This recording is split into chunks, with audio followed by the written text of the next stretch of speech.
नमस्कार, मैं हूं Amod Srivastava. Amazing thought, amazing story, amazing message की दिशा में एक और कदम, एक और छोटी सी कहानी। कहानी का आज के कहानी का शीर्षक है मंदिर के पुजारी। दरवाजे पर लगी घंटी बहुत ही संकोच में बजाई गई थी। दरवाजे पर लगी घंटी बहुत ही संकोच में बजाई गई थी तो हम चौंके। कौन होगा? सबने अपने अपने कयास लगाने शुरू कर दिए।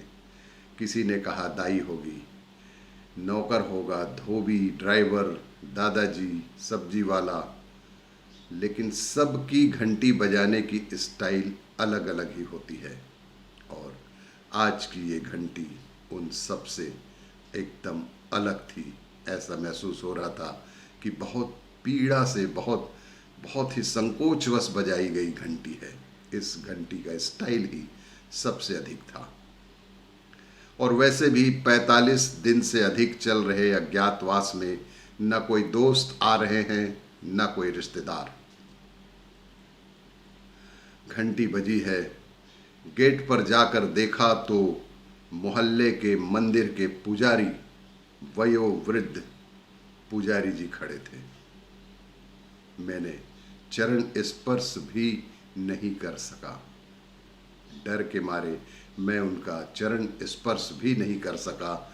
सोशल डिस्टेंसिंग जो मेंटेन करना था, सो संकोचवश दूर से ही करबद्ध सादर प्रणाम किया और उन्होंने भी दोनों हाथ उठाकर आशीर्वाद देते हुए पुराने किंतु साफ सुथरे थैले से मंदिर का प्रसाद निकाल कर दिया। हम दोनों मुंह में गमछा लपेटे एक दूसरे को निहार रहे थे। हम दोनों मुंह में गमछा लपेटे बस एक दूसरे को देख रहे थे। पंडित जी ने कहा कि अक्षय तृतीया भी व्यतीत हो गई। आज मंगलवार था पर आप नहीं आए।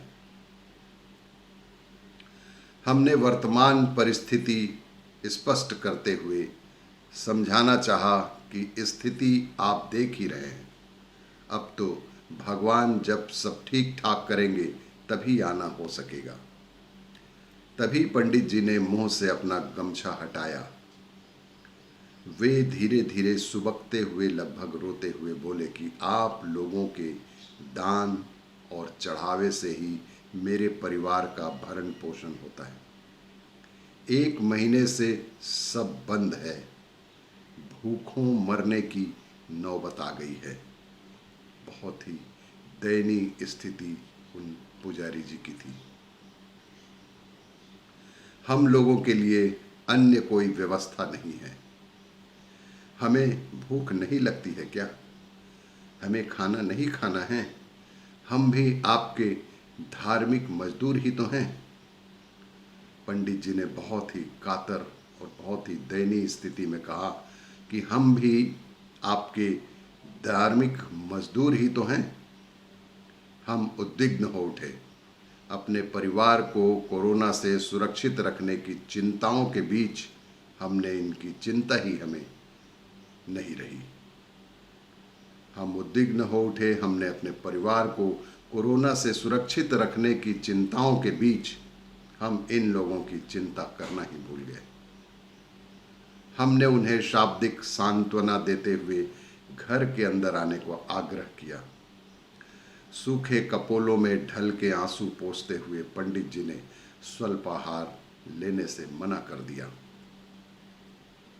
और बहुत ही कातर स्वर में बोले, जजमान, घर में सब भूखे बैठे हैं, मैं अकेले यहाँ कैसे खा सकूँ?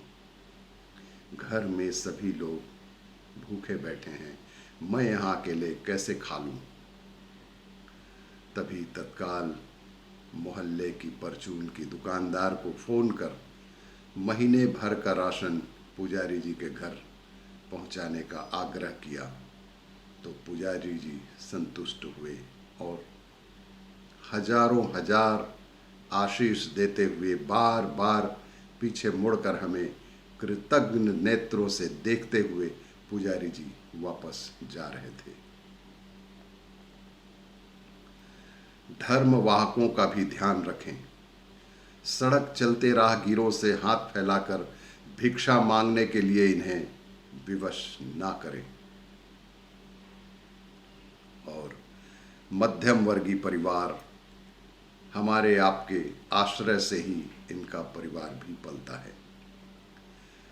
आज ही आप संकल्प लें कि हमारे देश में गरीबों के अलावा एक ऐसा भी समूह है जो मध्यम वर्गीय परिवार है और जिनका रोजी रोटी, जिनका जीवन यापन शायद हम लोगों के ही आधार पर चलता है, और इनका भी ध्यान रखें। धन्यवाद। और इसी तरह की कहानी, स्टोरी और ज्ञान की बातों के लिए देखते रहिए मेरा वीडियो। नमस्कार।